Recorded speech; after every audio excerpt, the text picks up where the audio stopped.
देखिए पिछले क्लास में हम लोग क्या क्या पढ़े थे। प्रकाश पढ़े थे, प्रकाश स्रोत पढ़े थे, उसके बाद किरण पुंज पढ़े थे, किरण पढ़े थे, उसके बाद प्रकाश के परावर्तन से संबंधित नियम को पढ़े थे। उससे संबंधित कुछ बिंदु जैसे कि हो गया आपतित किरण, परावर्तित किरण, आपतन बिंदु, अभिलंब, इन सभी चीजों को हम लोग पढ़े थे। आज हम लोग का जो टॉपिक है उसका नाम है प्रतिबिंब। क्या नाम है? प्रतिबिंब। इसको इंग्लिश में बोलते हैं इमेज। प्रतिबिंब एक तरह से कह सकते हैं यह एक प्रकार का छाया होता है। क्या होता है? छाया। तो छाया कब बनता है? छाया हमेशा जब बनता है तो उसमें क्या होता है कि एक तरफ से प्रकाश की किरण आती है तो छाया दूसरे तरफ में। अब मान लीजिए कि हम किसी वस्तु के सामने खड़े हैं और वह लाइट का स्रोत है, तो जिस दिशा से प्रकाश आएगा उस दिशा में कभी भी छाया बन सकता है? नहीं। यानी कि परछाई जब भी बनेगा तो लाइट इधर से आ रहा है उसके उल्टा दिशा में क्या बनता है? परछाई। क्या बनता है? परछाई, छाया बनता है। तो फिजिक्स में प्रतिबिंब का परिभाषा दिया गया है, कहा गया है कि यदि प्रकाश की किरण जो है, प्रकाश की किरण किसी बिंदु स्रोत से आती है, कोई स्रोत हो, चाहे स्रोत छोटा हो या स्रोत किसी बिंदु स्रोत से वह प्रकाश की किरणें आती है और दर्पण से परावर्तन के बाद, दर्पण से परावर्तन के बाद या तो वह किसी बिंदु स्रोत पर वास्तव में किसी बिंदु पर टकराएगी और नहीं तो किसी बिंदु से आती हुई प्रतीत होगी। इसका दो कंडीशन हो जाता है। प्रतिबिंब क्या प्रकार के? दो प्रकार के। एक हो जाएगा वास्तविक प्रतिबिंब, एक हो जाएगा आभासी प्रतिबिंब। इसी का दूसरा नाम है, इसको दो नाम से जाना जाता है, वो आभासी प्रतिबिंब, एक और नाम है काल्पनिक प्रतिबिंब। काल्पनिक प्रतिबिंब। तो इसका प्रतिबिंब का परिभाषा से ही दोनों का परिभाषा जुड़ा हुआ है। क्या कहेंगे? किसी बिंदु स्रोत से आने वाली प्रकाश की किरणें दर्पण से परावर्तन के बाद, तीनों का परिभाषा में कॉमन रहेगा। किसी बिंदु स्रोत से आने वाली प्रकाश की किरणें दर्पण से परावर्तन के बाद। इसके डिफिनेशन में बोलेंगे किसी बिंदु स्रोत से आने वाली प्रकाश की किरणें दर्पण से परावर्तन के बाद किसी बिंदु पर वास्तव में मिलती है या किसी बिंदु से आती हुई प्रतीत होती है। मान लीजिए कि आपके घर में कोई रिश्तेदार, आपको पता चला कि आने वाले हैं, जब तक नहीं आते हैं तब तक आप यह नहीं मान लेते हैं कि वो आ गए, आशा रहता है कि वो आएंगे। ठीक है, तो यह आने की जो आशा होती है उसको मान लिया जाता है कि आभासी है, आ भी सकते हैं नहीं भी आ सकते, लेकिन आ गए हैं, वास्तव में सामने बैठे हुए हैं, आ गए हैं। तो हम कह सकते हैं कि वास्तविक प्रतिबिंब जो होता है इसमें प्रकाश की किरणें किसी बिंदु स्रोत पर वास्तव में आकर के क्या होती है? टकराती है। जबकि आभासी प्रतिबिंब में आभास होगा, महसूस होगा सिर्फ कि प्रकाश की किरण कहीं ना कहीं टकराया होगा, लेकिन ये आपको दिखाई नहीं देगा। वास्तविक प्रतिबिंब जो है आपको दिखेगा, वास्तविक प्रतिबिंब दिखेगा, लेकिन आभासी प्रतिबिंब में आपको कभी दिखाई नहीं देगा, यानी कि सिर्फ आभास होगा। क्या होगा? तो इसलिए वास्तविक एक परिभाषा को हम लोग तोड़ करके दोनों का परिभाषा दे सकते हैं। कहेंगे यदि किसी बिंदु स्रोत से आने वाली प्रकाश की किरणें दर्पण से परावर्तन के बाद किसी बिंदु पर वास्तव में जाके मिलती है, किसी बिंदु पर वास्तव में जाके मिलती है तो उसे कहेंगे वास्तविक प्रतिबिंब। वास्तव में मिल गई तो वास्तविक प्रतिबिंब। इसके डिफिनीशन में बोलेंगे यदि प्रकाश की किरणें किसी बिंदु स्रोत से आ रही है और दर्पण से परावर्तन होने के बाद भी किसी बिंदु से वह आती हुई प्रतीत होती है, वास्तव में नहीं मिलेगा। कहने का मतलब है कि आपके मतलब मान लीजिए कि आपको पता चला कि हमारे मामा जी आने वाले हैं, ठीक है, आप बहुत खुश हैं, ठीक है, जो आएंगे। स्कूल गए, स्कूल से दौड़ते हुए आए कि मामा जी आने वाले हैं, घर आ गए पता चला कि मामा जी नहीं आए और चले भी गए, आप देखे ही नहीं। तो वैसे स्थिति में क्या कीजिएगा, घर के लोग जो होंगे कहेंगे ये लाए थे, आपको ढूंढ रहे थे, ये तो आप मान लीजिएगा कि ठीक है मामा जी आए थे, हमको ढूंढ रहे थे। तो वही होता है आभासी प्रतिबिंब। ये आपको क्या होगा, पता नहीं चलेगा कि कखनी आया कखनी गया, सिर्फ महसूस करना पड़ेगा। अब आपको इसमें क्या याद रखना है, दोनों का गुण याद रखिएगा। तो इससे आपके एग्जाम में 2 नंबर का पूछता है। पहले तो इससे पूछेगा कि प्रतिबिंब किसे कहते हैं और यह कितने प्रकार के होते हैं। तो प्रतिबिंब का परिभाषा दे दीजिएगा, बोलिएगा प्रतिबिंब क्या प्रकार के, एगो वास्तविक प्रतिबिंब और एक आभासी प्रतिबिंब, ये हो जाएगा। अब दूसरा है कि इसकी विशेषता याद रखेंगे। क्या याद रखेंगे, विशेषता दोनों के याद रहेगा ना आपको, तो आप आसानी से इसमें अंतर पूछेगा तब, चाहे विशेषता पूछेगा आप बता सकते हैं। देखिए वास्तविक प्रतिबिंब की विशेषता क्या है कि यह किसी बिंदु पर वास्तव में टकराता है। वास्तव में पहला विशेषता है कि यह किसी परावर्तन के बाद किसी बिंदु पर वास्तव में जाके क्या होता है, टकराएगा, जबकि इसमें ऐसा बात नहीं है। यह परावर्तन के बाद भी आता हुआ प्रतीत होता है, इसमें वास्तव में प्रकाश की किरणें टकराता नहीं है। नामे से काल्पनिक, कल्पना करते मानते हैं क्या अगर काश हमको 100 रुपया का मतलब बंडल मिलता, अनुमानित कल्पना कर रहे हैं, अब मिलेगा कि नहीं वो तो बात की बात है, लेकिन मिल गया है, पैसा हाथ में है, तब कहेंगे हाँ वास्तव में मिला है मेरे पास। आप बहुत सब सोचता है क्या, कभी कभी बैठे सोचेगा काश इतना पैसा मिल जाता है, ठीक है, ये सोचता है। तो सोचने वाला बात आभासी में है, ठीक है, सोच रहे हैं, सिर्फ सोची तक वह सीमित है, आगे हो भी सकता है नहीं हो सकता, ज्यादा पॉसिबिलिटी है नहीं ये होने, सोच करके संतुष्ट हो लीजिए बस। इसकी विशेषता है कि इसमें प्रकाश की किरणें वास्तव में टकराती है किसी बिंदु पर, इसमें प्रकाश की किरणें वास्तव में किसी बिंदु पे नहीं टकराती, ठीक है। इसको जो है एक सरल रेखा से दर्शाया जाता है। कौन रेखा, सरल रेखा, एक सीधी रेखा से ऐसे इसको दर्शा सकते हैं, लेकिन इसमें क्या है, इसको टूटी हुई रेखा से ऐसे डॉटेड लाइन से दर्शाया जाता है, इसकी विशेषता है। आभासी प्रतिबिंब या काल्पनिक प्रतिबिंब को जो है टूटी हुई रेखा से दर्शाया जाता है। कौन रेखा से, टूटी हुई। इसको कौन रेखा से, सरल रेखा, इसको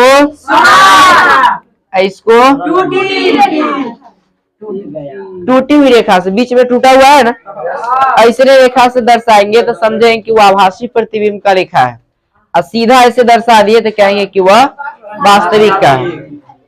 इसका जो है तीसरा सबसे महत्वपूर्ण विशेषता है कि वास्तविक प्रतिबिंब जो होता है वो हमेशा उल्टा होता है, ये सबसे इंपॉर्टेंट इसका पॉइंट, ठीक है। आपसे पूछता है कि वास्तविक प्रतिबिंब जो होता है उसकी प्रकृति कैसी होती है, उल्टा, जब भी बनेगा उल्टा। कैसा बनेगा, उल्टा। सैलून में जाते हैं, मुंह दिखता है, उसमें देखिएगा ना उल्टा मतलब जो है आपको तस्वीर दिखेगा, वो अवतल दर्पण होता है। सैलून में हजामती बनाने ये सब में जो यूज किया जाता है वो सब अवतल। आगे इसमें आएगा थोड़ा कुछ ही क्षणों के बाद दर्पण आ जाएगा।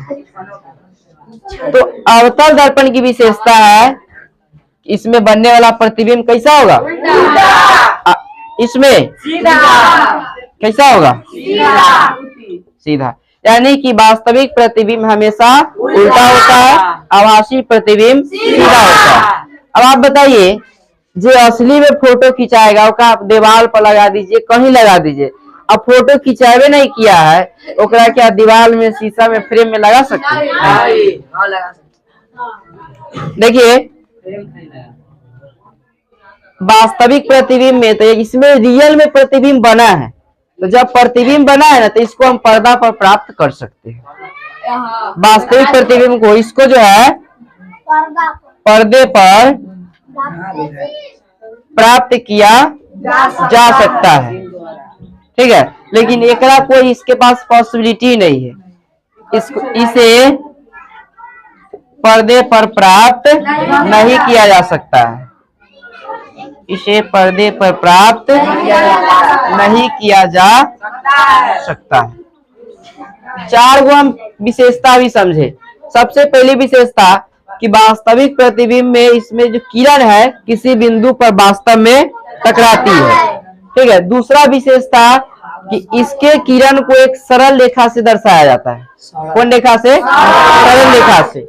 तीसरी विशेषता है कि वास्तविक प्रतिबिंब हमेशा उल्टा होता है। कैसा होता है? उल्टा। चौथी विशेषता है कि वास्तविक प्रतिबिंब को हम लोग पर्दे पर भी प्राप्त कर सकते हैं, इसे पर्दे पर भी प्राप्त कर सकते हैं। इसमें देखिए आभासी प्रतिबिंब में पहली विशेषता है कि इसको जो है इसमें प्रकाश की किरण किसी बिंदु से आती हुई प्रतीत होती है, वास्तव में टकराती नहीं है, आती हुई प्रतीत होती है। दूसरा कि इसको टूटी हुई रेखा से, कौन रेखा से? इसमें कौन रेखा था? बीच में से तोड़ दिए तो टूटी हुई रेखा हो गया, उससे दर्शाते हैं। तीसरी विशेषता है कि यह प्रतिबिंब जो होगा आभासी वह हमेशा क्या होगा? सीधा। आभासी प्रतिबिंब हमेशा सीधा होगा। और चौथी विशेषता है कि इसे पर्दे पर प्राप्त नहीं किया जा सकता। जो प्रतिबिंब वास्तविक होगा उसी को हम पर्दे पर प्राप्त कर सकते हैं, और उसकी प्रकृति होगी कि वह उल्टा होगा। क्या होगा? उल्टा होगा। इसमें देखिए इसे पर्दे पर प्राप्त नहीं कर सकते हैं क्योंकि इसको हम लोग टूटी हुई रेखा से दर्शाते हैं, अर्थात यह एक आभासी प्रतिबिंब है। कैसा है? आभासी। वास्तव में बना नहीं है, सिर्फ क्या हो रहा है? आभास हो रहा है। अब इससे अगला जो टॉपिक है हम लोगों का वो आ रहा है दर्पण। बहुत इंपॉर्टेंट टॉपिक है।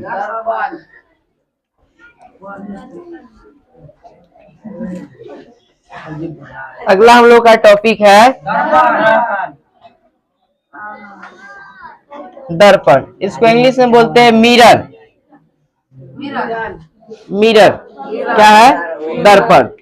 देखिए दर्पण जो होता है एक प्रकार का, कहिए कि यह माध्यम ही होता है।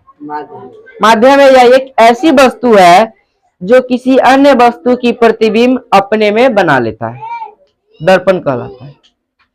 दर्पण जो होते हैं वह दो प्रकार के होते हैं। दर्पण कितने प्रकार के? दो प्रकार के। एक दर्पण को हम लोग कहते हैं समतल दर्पण, और दूसरे दर्पण को कहते हैं गोलीय दर्पण। एक दर्पण को समतल दर्पण, दूसरे दर्पण को समतल दर्पण को इंग्लिश में बोलते हैं प्लेन मिरर। Plane mirror.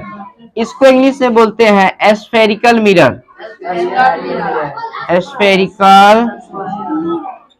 देखिए सबसे पहले अब इसके बारे में पढ़ते हैं, समतल दर्पण होता क्या है। देखिए समतल दर्पण वैसे दर्पण को कहा गया है जिसकी फोकस दूरी और वक्रता त्रिज्या दोनों अनंत हो। फोकस दूरी और वक्रता दोनों के दोनों क्या हो? अनंत को इस तरह से इनफाइनाइट से इंडिकेट किया जाता है। समतल दर्पण वैसे दर्पण को कहते हैं जिसकी फोकस दूरी और वक्रता त्रिज्या दोनों क्या हो? अनंत हो, उसे क्या कहते हैं? समतल दर्पण। वैसा दर्पण जिसकी फोकस दूरी और वक्रता त्रिज्या दोनों क्या हो? अनंत हो, उसे किस दर्पण के नाम से जानते हैं? समतल दर्पण। कोई दिक्कत? फोकस दूरी को हम लोग डिनोट करते हैं छोटा एफ से, छोटा एफ से। अब वक्रता त्रिज्या को डिनोट करते हैं बड़का आर से। किससे? आर से। यानी कि समतल दर्पण में एफ तथा जो आर होते हैं वह इनफाइनाइट होते हैं। समतल दर्पण का परिभाषा, इससे स्टैंडर्ड परिभाषा नहीं है, सबसे बेटर परिभाषा है कि वैसा दर्पण जिसकी फोकस दूरी और वक्रता त्रिज्या दोनों क्या हो? अनंत हो, उसे क्या कहेंगे? समतल दर्पण। अब हम लोग पढ़ेंगे कि समतल दर्पण में कौन कौन सा गुण है, इसके क्या क्या खासियत है, विशेषता है। तो सबसे पहली इसकी विशेषता क्या है कि समतल दर्पण में कोई भी वस्तु जितना आगे दर्पण से है ना उतना ही जस्ट आगे उसका प्रतिबिंब दर्पण से पीछे बनेगा। जितना आगे वस्तु है उतना ही पीछे उसका प्रतिबिंब। सेम उसी तरह से अगर किसी दर्पण से आगे कोई वस्तु 10 सेंटीमीटर है तो प्रतिबिंब उसके पीछे 10 सेंटीमीटर दूरी पे बनेगा। अगर कहने का मतलब कि अगर आप दर्पण के नजदीक है तो आपका प्रतिबिंब बड़ा बनेगा, जैसे जैसे पीछे जाएगा वैसे वैसे प्रतिबिंब भी पीछे की ओर बढ़ते जाएगा। तो इस प्रकार हम कह सकते हैं कि दर्पण जो होंगे, कौन दर्पण, उसकी सबसे पहली विशेषता है कि इसमें बनने वाले जो प्रतिबिंब होंगे उसकी दूरी और उसमें रखे गए वस्तु की दूरी, दोनों दूरी आपस में समान होगी। कह सकते हैं कि इसमें प्रतिबिंब दूरी तथा वस्तु दूरी समान होती है। क्या होती है? प्रतिबिंब दूरी और वस्तु दूरी दोनों क्या होती है? समान होती है। किसमें? समतल दर्पण में। बाहर से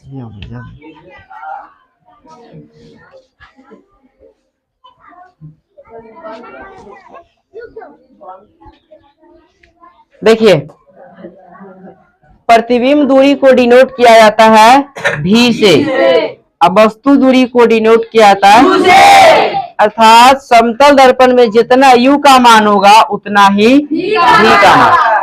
समतल दर्पण में जितना दूरी प्रतिबिंब की होगी उतना ही दूरी वस्तु की दूरी, अर्थात यू और भी दोनों आपस में क्या होगा? बराबर होगा। ये पहली विशेषता है कि प्रतिबिंब दूरी और वस्तु दूरी दोनों आपस में, यानी कि जितना आगे दर्पण से वस्तु होगा उतना ही आगे प्रतिबिंब बनेगा। जैसे जैसे वस्तु को दूर ले जाएंगे वैसे वैसे प्रतिबिंब भी बहुत दूर बनेगा, यानी कि जितना छोटा वस्तु दिखेगा उतना ही छोटा प्रतिबिंब बनेगा। ये था पहली विशेषता समतल दर्पण की। दूसरी विशेषता इसकी क्या है? इसमें बनने वाले जो प्रतिबिंब होते हैं वो सीधा होता है। क्या होता है? सीधा। इसमें बनने वाला प्रतिबिंब सीधा होता है, लेकिन पार्श्विक रूप से उल्टा होता है। पार्श्विक कहने का मतलब है कि आप अपने घरेलू आईना के पास जाइए, ठीक है, और उसमें एक चीज कंसीडर कीजिए, एक चीज देखिए, उसके सामने जाके खड़ा होइएगा। खड़ा होने के बाद आप क्या कीजिएगा, आप अपने मतलब कि शरीर का एक मतलब कि सब चीज देखने से आपको लगेगा कि सीधा है। उसमें भी दो आंख आपको भी है, दो आंख उसमें आपका भी दिखेगा, दो कान सब दिखेगा, जो नाम है शकल सूरत सब वही दिखेगा, लेकिन उसमें कुछ एक्टिविटी जो है, क्रियाएं जो है वह बदल जाएगी। क्या बदलेगा कि अगर आप अपना दायां हाथ खड़ा कर रहे हैं तो दर्पण में जो है आपको बायां हाथ खड़ा करके वो दिखाएगा। आप दायां हाथ खड़ा कर रहे हैं तो वो बायां, यानी कि यही चीज जो है उसमें क्या होगा? विपरीत। बाकी सब सेम, बाकी कुछ नहीं चेंजेस रहेगा। प्रतिबिंब सीधा होगा, उसके बाद सिर्फ क्या करेगा कि आपकी प्रवृत्ति को जो है पार्श्विक रूप से उल्टा कर देगा। तो इसमें बनने वाला प्रतिबिंब सीधा होता है, लेकिन पार्श्विक रूप से क्या होता है? उल्टा होता है। पूरा उल्टा नहीं कर सकते, पूरा सीधा है, खाली उसमें होने वाला अनुक्रिया जो है वो उल्टा है। तो कह सकते हैं कि उसमें पार्श्विक रूप से उल्टा होने का गुण है, बाकी उसमें जितना गुण है सबके सब कैसा है? समान। किसमें? समतल दर्पण में एक के वो एक्टिविटी उसमें बदला हुआ है, बाकी सब के सब सेम है। ठीक है। इसकी अगली विशेषता क्या है समतल दर्पण की, कि इसमें कोई भी वस्तु जो होगा समतल दर्पण में वह हमेशा प्रतिबिंब जो बनाएगा वस्तु का वह क्या होगा? आभासी। जो प्रतिबिंब की प्रकृति सीधा है वह हमेशा आभासी ही होगा। पीछे अभी पढ़ के आए हैं कि आभासी प्रतिबिंब हमेशा कैसा होता है? सीधा। अब वास्तविक प्रतिबिंब हमेशा कैसा होता है? उल्टा। तो कह सकते हैं कि यह सीधा है, क्या है? यानी कि इसमें बनने वाला प्रतिबिंब कैसा होगा? आभासी या काल्पनिक। इसमें कंफ्यूजन नहीं है, आभासी या काल्पनिक दोनों एक ही वो नाम है। अब जैसे आप ही लोग का घर में कुछ और नाम होगा, स्कूल का कुछ और नाम होगा, दोस्तों का नाम कुछ और होगा, तो इसी का दूगो नाम है, लेकिन ये दोनों नाम फेमस है। ठीक है, ये दोनों नाम फेमस है। ठीक है, आभासी भी कह सकते हैं, काल्पनिक भी कह सकते हैं, इसके लिए आपको कोई टॉर्चर नहीं करेगा। ये था कौन दर्पण? समदर्पण। अब हम लोग पढ़ते हैं किसमें, इसका एक और एग्जांपल देख लीजिए। आप क्या कीजिएगा, दर्पण के सामने जाइएगा, ठीक है, आईना के सामने एगो कॉपी पर बड़ा सा जो है आर लिख के जाइएगा, ठीक है। अब में जाइएगा ना तो ऐसे दिखेगा, करेगा तो देखिए ई लाइन सीधा के सीधा इसमें भी दर्शाया, इधर से ही मुड़ा हुआ है ये भी, लेकिन ये हिस्सा जो है थोड़ा सा क्या किया, यानी कि पार्श्विक रूप से उल्टा है, बाकी सब के सब क्या है, सीधा। पार्श्विक रूप से क्या हो गया, उल्टा हो गया, बाकी सब क्या है, सीधा है, ठीक है। ये था हम लोग का समतल दर्पण। अगला हम लोग का जो टॉपिक है वह है गोलीय दर्पण। कौन दर्पण, दर्पण क्या प्रकार के, एक का नाम समतल, दूसरा का नाम गोलीय। एक समतल और दूसरा गोलीय। तो समतल दर्पण का कोई प्रकार नहीं है, यानी कि समतल दर्पण हम लोग यहीं पे पढ़ लिए। अब आगे हम लोग को पढ़ना है कौन दर्पण, गोलीय दर्पण। कौन दर्पण, गोलीय दर्पण। ये टॉपिक थोड़ा लंबा है, गोलीय दर्पण। इसको इंग्लिश में क्या कहते हैं, स्फेरिकल मिरर। देखिए गोलीय दर्पण को दो भागों में बांटा गया है। कितने भागों में, एक भाग का नाम है अवतल और दूसरे भाग का नाम है उत्तल। एक का नाम है अवतल दर्पण, दूसरा का नाम है उत्तल दर्पण। अवतल दर्पण को इंग्लिश में कहते हैं कॉनकेव मिरर और उत्तल दर्पण को कहते हैं कॉन्वेक्स मिरर। इसको बोलते हैं कॉनकेव मिरर, उसको बोलते हैं कॉन्वेक्स मिरर। अब देखिए दोनों में अंतर समझिए। आप कंसीडर कीजिए कि यह एक प्रकार का कोई गोला है। क्या है, गोला है। इस गोले को हम क्या किए, दो एरिया को, इसको मान लीजिए हम इस सतह को क्या कर दिए, कलई कर दिए। कलई मतलब रंगना होता है। क्या कर दिए, ये रंगे है, या बाहरी सतह हो गया। कौन सतह, बाहरी सतह। अब इसको देखिए ये कौन सतह रंग रहे हैं, आंतरिक सतह। कौन सतह, आंतरिक। इसमें कौन रंगा हुआ है, बाहरी। अब यहीं से दो दर्पण बट जाएंगे, पी पी, ये हो गया सी। देखिए ये जो सतह है ना, जहां से लाइन खींचा गया, उस सतह को कहा जाता है परावर्तक सतह। परावर्तक सतह। यहाँ पे ये है तो इसको भी कहेंगे परावर्तक सतह। ये भी सतह, जैसे इसको बाहर से इसको कलर किया गया, बाहर से रंगा गया है। इसको कहां से रंगा गया, अंदर की ओर। इसको अंदर से रंगा गया है, इसको बाहर से रंगा गया। अब इसमें देखिए ये जो लाइन सेगमेंट, ये लाइन कहीं से खींच दीजिएगा, ये पूरे के पूरे लाइन को हम लोग कहेंगे वक्रता तिरछा। वक्रता तिरछा। पी है ना, पी, इस पी को कहा जाता है कौन चीज, ध्रुव। पी को ध्रुव कहा जाता है। और सी होता है वक्रता केंद्र। वक्रता केंद्र। पी हो गया कौन चीज, ध्रुव। पी हो गया ध्रुव, सी हो गया वक्रता। और ये जो पॉइंट है इसको डिनोट किया जाता है आर से, और उसको कहते हैं वक्रता तिरछा। वक्रता तिरछा। अब ये देखिए ये जो लाइन, ये प्रकाश की किरण बाहर से मुख्य अक्ष के समांतर यानी मुख्य अक्ष के सीधा जा रही है, इसको कहा जाता है मुख्य अक्ष या प्रधान अक्ष। प्रिंसिपल एक्सिस कहते हैं इसको, प्रधान अक्ष या मुख्य अक्ष। अब देखिए इसको हम लोग दो भागों में बांट देंगे।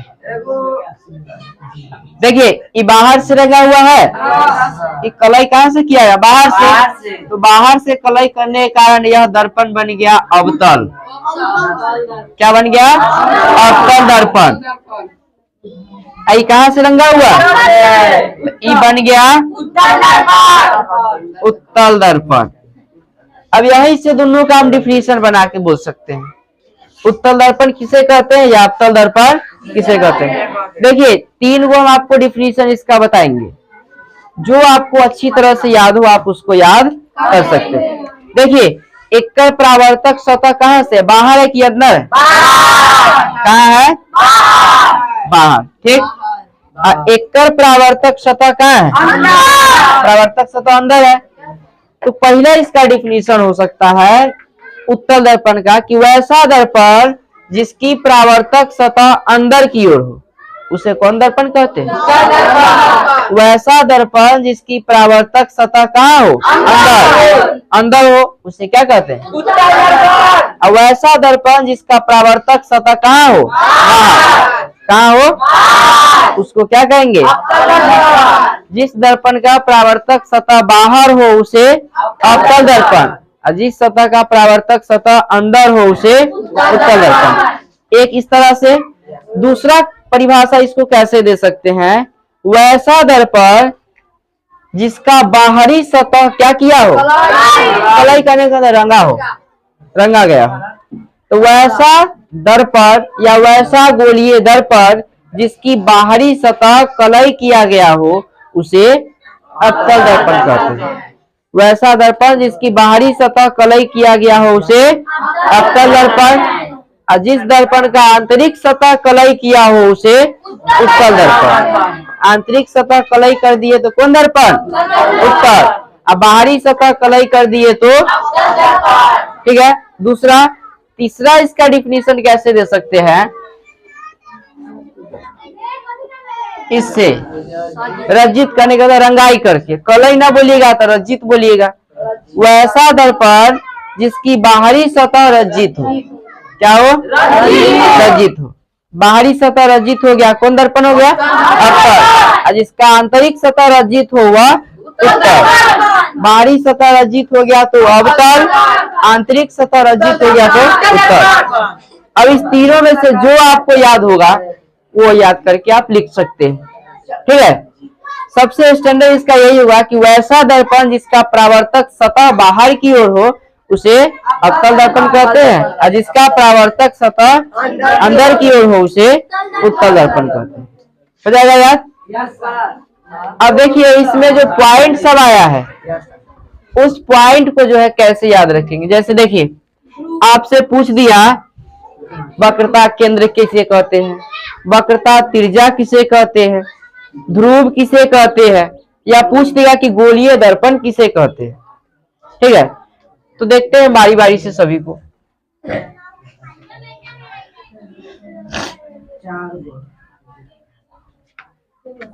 देखिए सबसे पहला है कि गोलीय दर्पण होता क्या है। एक गोला दिख रहा है तो कह सकते हैं गोलीय दर्पण जो होता है वो एक गोला का हिस्सा होता है, या कह सकते हैं गोलीय दर्पण जिस गोला का भाग हो या हिस्सा हो उसे हम लोग क्या कहते हैं? गोलीय दर्पण। गोलीय दर्पण जिस गोला का या खोखला गोला का एक हिस्सा हो या भाग हो उसे क्या कहते हैं? गोलीय दर्पण। यानी कि गोलीय दर्पण गोला का एक हिस्सा होता है। गोलीय दर्पण गोला का एक हिस्सा होता है। उस गोला को हम लोग जब दो पार्ट में बांट देते हैं तो एक पार्ट बढ़ जाता है अवतल में, एक पार्ट बढ़ जाता है उत्तल में। एगो बच गया अवतल, एगो मट गया उत्तल। यानी कि इसमें क्या गो भाग? कितने भाग? दो भाग। तो अभी हम लोग गोलीय दर्पण पढ़ लिए कि कह सकते हैं कि वैसा दर्पण जिसमें वो जो गोला है वह किसी खोखले गोले का एक हिस्सा है। ठीक है। या वैसा दर्पण जिसमें वह किसी खोखले गोले का हिस्सा से बना हो उसे हम लोग गोलीय दर्पण कहते हैं। पहला डिफिनेशन हो गया गोलीय दर्पण का। दूसरा हो गया इसमें वक्रता केंद्र। कौन है? वक्रता केंद्र। देखिए इसको डिफिनीशन कैसे है, जैसे गोलीय दर्पण जिस गोले का भाग हो, गोलीय दर्पण भाग हो उसके केंद्र को, गोलीय दर्पण जिस गोले का भाग हो उसके केंद्र को क्या कहेंगे? वक्रता केंद्र। गोलीय दर्पण जिस गोले का भाग हो उसके केंद्र को क्या कहेंगे? वक्रता केंद्र। क्या कहेंगे? और तीसरा है वक्रता तिर्जा। वक्रता, इसको फिर उसी तरह से गोलीय दर्पण जिस गोले का भाग हो उसकी तिर्जा को वक्रता तिर्जा। गोलीय दर्पण जिस गोले का भाग हो उसके केंद्र को वक्रता केंद्र कहते हैं, और गोलीय दर्पण जिस गोले का भाग हो उसकी तिर्जा को वक्रता तिर्जा कहते हैं। ठीक है, कॉमन क्या रह गया कि गोलीय दर्पण जिस गोले का भाग हो, गोलीय दर्पण जिस गोले का भाग हो, इतना दोनों के डिफिनीशन में बोलना है।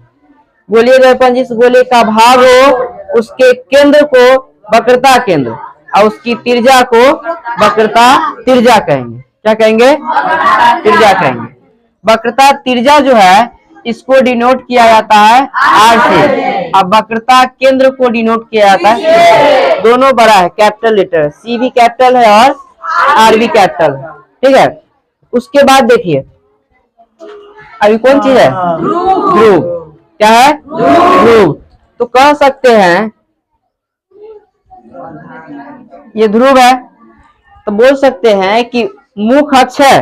कौन है? मुख अक्ष जिस बिंदु से होकर के स्पर्श करती है उसको क्या कहा गया? ध्रुव। ये मुख अक्ष है, प्रधान अक्ष, तो किससे स्पर्श कर रही है? जिस बिंदु से पहले स्पर्श कर रही है उसको क्या कहा गया? ध्रुव।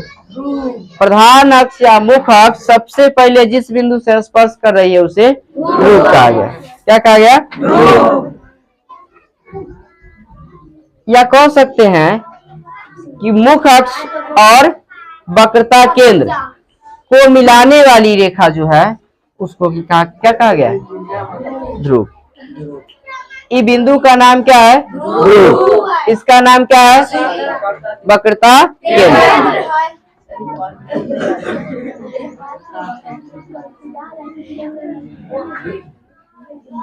आपसे पूछे आप मुख अक्ष किसे कहते हैं, प्रिंसिपल एक्सिस किसे कहते हैं, तो कहेंगे दर्पण के ध्रुव, दर्पण के और वक्रता केंद्र को मिलाने वाली सरल रेखा को क्या कहते हैं? मुख अक्ष। दर्पण के ध्रुव, दर्पण के ध्रुव और केंद्र को मिलाने वाली सरल रेखा को मुख अक्ष कहते हैं। ये दर्पण का ध्रुव हुआ, ये क्या हुआ? केंद्र। इसको एक सरल रेखा मिला रहा है, इसी सरल रेखा का नाम क्या है? मुख अक्ष। दर्पण के ध्रुव और वक्रता केंद्र को मिलाने वाली रेखा को मुख अक्ष कहते हैं। क्या कहते हैं? मुख अक्ष कहते हैं।